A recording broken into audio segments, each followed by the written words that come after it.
Exam online ട്യൂഷൻ്റെ 18ാമത്തെ ദിവസത്തെ ക്ലാസ്സിലോട്ടാണ് നമ്മളിന്ന് പോകുന്നത്. അപ്പോൾ നമ്മളിപ്പോൾ പഠിച്ചുകൊണ്ടിരിക്കുന്നത് മെൻ്റൽ ഹെൽത്ത് നഴ്സിംഗ് ആണ്. മെൻ്റൽ ഹെൽത്ത് നഴ്സിംഗ് 1ൻ്റെ 3 യൂണിറ്റുകൾ നമ്മൾ ഓൾറെഡി കംപ്ലീറ്റ് ചെയ്തു. ഇന്ന് നമ്മൾ പഠിക്കാൻ പോകുന്ന 4ാമത്തെ യൂണിറ്റാണ്. അതായത് വളരെ ഇമ്പോർട്ടൻ്റ് ആയിട്ടുള്ളതും റിപ്പീറ്റഡ് ആയിട്ട് ക്വസ്റ്റ്യൻസ് വരുന്ന ഒരു യൂണിറ്റാണ് ഈ ഒരു 4th യൂണിറ്റ് എന്ന് പറയുന്നത്. ആക്ച്വലി നിങ്ങൾ ഈ സിലബസ് നോക്കുമ്പോൾ നിങ്ങൾക്ക് മനസ്സിലാകും ഒരുപാട് ചാപ്റ്ററുകളിലായിട്ട്, അതായത് നമ്മുടെ കഴിഞ്ഞ സെമ്മുകളിൽ ഫസ്റ്റ് സെം മുതൽ കഴിഞ്ഞ സെമ്മ് വരെയുള്ള പല സബ്ജക്ട്സുകളിൽ നിങ്ങൾ റിപ്പീറ്റഡ് ആയിട്ട് പഠിച്ചിട്ടുള്ള ഒരു ടോപ്പിക്കാണ് കമ്മ്യൂണിക്കേഷൻ അല്ലെങ്കിൽ തെറാപ്യൂട്ടിക് കമ്മ്യൂണിക്കേഷൻ എന്ന് പറയുന്നത്. അപ്പോൾ അതേ തെറാപ്യൂട്ടിക് കമ്മ്യൂണിക്കേഷൻ തന്നെയാണ് നമ്മൾ ഇവിടെയും പഠിക്കുന്നത്. ഈ തെറാപ്യൂട്ടിക് കമ്മ്യൂണിക്കേഷനും നേഴ്സ് പേഷ്യൻ്റ് റിലേഷൻഷിപ്പും ഇത് രണ്ടും കമ്പൈൻ ചെയ്തിട്ട് പല പ്രാവശ്യം 10 മാർക്കിൻ്റെ എസ്സേ ആയിട്ടും അതുപോലെ തന്നെ ഇതിൽ ഓരോ ഫാക്ടേഴ്സ് ആയിട്ട് 5 മാർക്കിൻ്റെ ക്വസ്റ്റ്യൻസ് ആയിട്ടും റിപ്പീറ്റഡ്ലി എക്സാമിന് വന്നിട്ടുണ്ട്. അപ്പോൾ നമ്മൾ ആദ്യം ഇത് പഠിച്ചത് ഫണ്ടമെന്റൽസ് ഓഫ് നഴ്സിംഗിലായിരുന്നു. അത് കഴിഞ്ഞ് നമ്മൾ നഴ്സിംഗ് എഡ്യൂക്കേഷനിൽ പഠിച്ചിട്ടുണ്ട്. അങ്ങനെ പല സബ്ജക്റ്റിനകത്ത് നമ്മളിത് പഠിച്ചിട്ടുണ്ട്.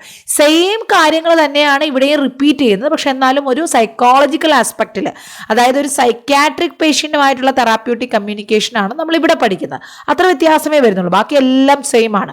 തെറാപ്യൂട്ടിക് കമ്മ്യൂണിക്കേഷൻ എന്ന് പറഞ്ഞാൽ എന്താണ്, അതിൻ്റെ ടൈപ്സ് എന്തൊക്കെയാണ്, അതിൻ്റെ ടെക്നിക്സ് എന്തൊക്കെയാണ്, കമ്മ്യൂണിക്കേഷൻ്റെ ക്യാരക്ടറിസ്റ്റിക്സ് എന്തൊക്കെയാണ്, ഈ ഒരു തെറാപ്യൂട്ടിക് കമ്മ്യൂണിക്കേഷന് ബാരിയേഴ്സ്, അതായത് എന്തൊക്കെ തടസ്സങ്ങളാണ് ഉണ്ടാകാറുള്ളത്, പിന്നെ തെറാപ്യൂട്ടിക് നേഴ്സ് പേഷ്യൻ്റ് റിലേഷൻഷിപ്പ് എന്ന് പറഞ്ഞാൽ എന്താണ്, അതിനെ കുറിച്ച് വിശദീകരിക്കുക, ഇന്റർപേഴ്സണൽ റിലേഷൻഷിപ്പിനെ കുറിച്ച് വിശദീകരിക്കുക, അതിൻ്റെ എലമെൻറ്റ്സ്, നേഴ്സ് പേഷ്യൻ്റ് കോൺട്രാക്റ്റിൻ്റെ എലമെൻറ്റ്സ് എന്തൊക്കെയാണ്, അതുപോലെ IPR ഇന്റർപേഴ്സണൽ റിലേഷൻഷിപ്പ് IPRൻ്റെ റിവ്യൂവും അതിൻ്റെ ടെക്നിക്സും, പിന്നെ അതിൽ ജൊഹാരി വിൻഡോ അതും 1-2 തവണ ക്വസ്റ്റ്യൻസിൽ വന്നിട്ടുള്ളതാണ്. MSc ലെവലിൽ പഠിക്കുന്നവരാണ് ഈ ജൊഹാരി വിൻഡോ ഒക്കെ ഡീറ്റെയിൽ ആയിട്ട് പഠിക്കുന്നത്. ഇവിടെ എന്നാലും നമുക്ക് അതിന് ജസ്റ്റ് ഒന്ന് റിവ്യൂ ചെയ്യാനുണ്ട്.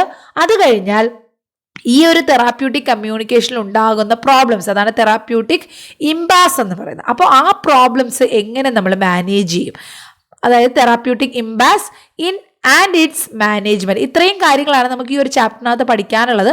കാണുമ്പോൾ നമുക്ക് വളരെ ചെറിയൊരു ടോപ്പിക്കായിട്ട് തോന്നും, പക്ഷേ ഈസി ആയിട്ട് പഠിക്കാൻ പറ്റുന്നത് തന്നെയാണ്. പക്ഷെ കുറച്ചധികം വായിക്കാനുണ്ട്.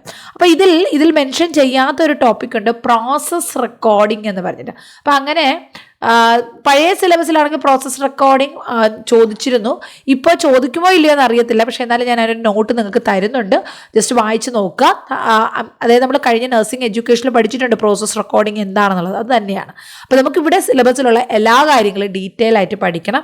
10 മാർക്കിൻ്റെ ഇവിടെ തന്നെ മെൻഷൻ ചെയ്തിട്ടുണ്ട് എസ്സേ ക്വസ്റ്റ്യൻ, 10 മാർക്കിൻ്റെ എസ്സേ ക്വസ്റ്റ്യൻ ചോദിക്കാം, 5 മാർക്കിൻ്റെ ഷോർട്ട് നോട്ട്സ് ചോദിക്കാം, 2 മാർക്കിൻ്റെ ക്വസ്റ്റ്യൻസും ചോദിക്കാം, വേണമെങ്കിൽ 1 മാർക്കിൻ്റെ ക്വസ്റ്റ്യൻസ് ചോദിക്കാവുന്ന ഒരു ചാപ്റ്ററാണ് ഇത്, therapeutic communication nurse patient relationship. അപ്പോൾ ഓൾറെഡി നമ്മൾ പഠിച്ചത് ചൈൽഡ് ഹെൽത്ത് നഴ്സിംഗ് 1ൻ്റെ ഫസ്റ്റ് യൂണിറ്റ് പഠിച്ചു. അത് ഇച്ചിരി വലിയ ഒരു യൂണിറ്റാണ്. അത് തന്നെ 10 പാർട്സ് ഉണ്ടായിരുന്നു ക്ലാസ്സുകൾ നമ്മൾ പഠിച്ചത്. ഓരോ മണിക്കൂറിൻ്റെ തന്നെ ഏകദേശം ഓരോ മണിക്കൂറുള്ള 10 ക്ലാസ്സുകൾ ഉണ്ടായിരുന്നു. അപ്പോൾ ആ 10 ക്ലാസ്സുകളിൽ നോട്ട്സും അതിൻ്റെ ഇമ്പോർട്ടൻറ്റ് ക്വസ്റ്റ്യൻസിനെ തന്നു. അപ്പോൾ അതിൽ നിന്നൊരു വ്യത്യസ്തമായിട്ട് നിങ്ങൾക്ക് മറ്റൊരു സബ്ജക്റ്റ്, ആ ഒരു ചൈൽഡ് ഹെൽത്ത് നഴ്സിംഗിൽ നിന്ന് ഒന്ന് ഡൈവേർട്ട് ചെയ്യാൻ വേണ്ടിയിട്ടാണ് ഞാൻ മെൻ്റൽ ഹെൽത്ത് നഴ്സിംഗിനെ കണ്ടിന്യൂസ്ലി ആ ഒരു 4 ചാപ്റ്റർ, അതുപോലെ തന്നെ നമുക്ക് ഡിസീസ് കണ്ടീഷൻസ് തുടങ്ങുന്നതിന് മുന്നേ സൈക്യാട്രിയിൽ ഈ ഒരു 5 ചാപ്റ്റർ പഠിച്ചു തീർക്കാനുണ്ട്. അപ്പം 4 ചാപ്റ്റർ നമ്മൾ ഇവിടെ കംപ്ലീറ്റ് ചെയ്യും. അടുത്ത സ്റ്റെപ്പിൽ 5ാമത്തെ ചാപ്റ്റർ പഠിച്ച് അടുത്ത് നമ്മുടെ ഡിസീസ് കണ്ടീഷൻസിലോട്ട് പോകുന്നതായിരിക്കും.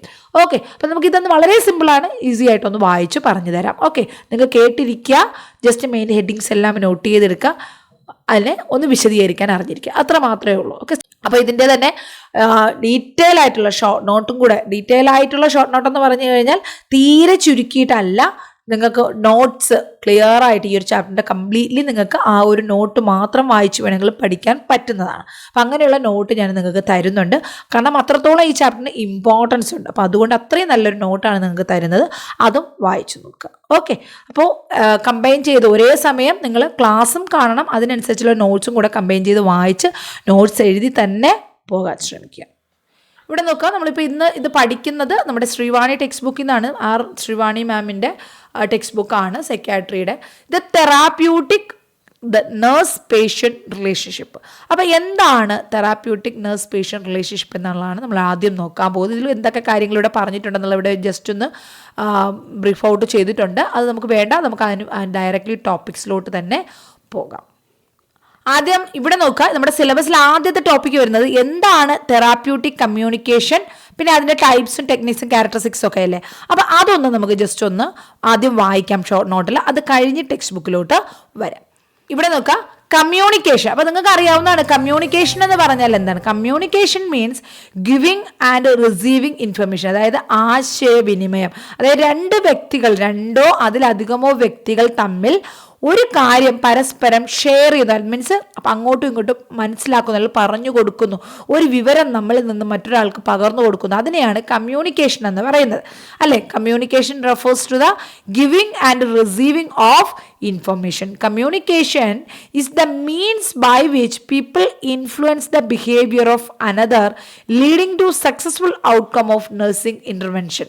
അതായത് നമ്മൾ നഴ്സിംഗ് ആസ്പെക്റ്റിൽ പറയുകയാണെങ്കിൽ ഒരു വ്യക്തിയെ ഇൻഫ്ലുവൻസ് ചെയ്ത് അവരുടെ സ്വഭാവത്തിൽ നമ്മൾ എന്ത് ചെയ്യുന്നു, മാറ്റം കൊണ്ടുവരുന്നു, ഒരു സക്സസ്ഫുൾ ഔട്ട്കം അവിടെ കൊണ്ടുവരുന്നു. അതാണ് കമ്മ്യൂണിക്കേഷൻ എന്ന് പറയുന്നത്. ഒപ്പം തന്നെ ഈ ലിസണിങ് പറഞ്ഞു, ബ്രോഡ് ഓപ്പണിംഗ് പറഞ്ഞു, പിന്നെ റീസ്റ്റേറ്റിംഗ് പറഞ്ഞു, ക്ലാരിഫിക്കേഷൻ, റിഫ്ലക്ഷൻ, ഹ്യൂമർ, പിന്നെ informing, focusing, sharing perceptions, theme identification, silence, suggesting. അപ്പോൾ ഈ 12 തെറാപ്യൂട്ടിക് ടെക്നിക്സും വളരെ ഇമ്പോർട്ടൻ്റ് ആണ്. പല പ്രാവശ്യം ചോദിച്ചിട്ടുണ്ട് തെറാപ്യൂട്ടിക് ടെക്നിക്സ്, നേഴ്സ് പേഷ്യൻ്റ് റിലേഷൻഷിപ്പിൻ്റെ ഫേസ് ചോദിച്ചിട്ടുണ്ട്.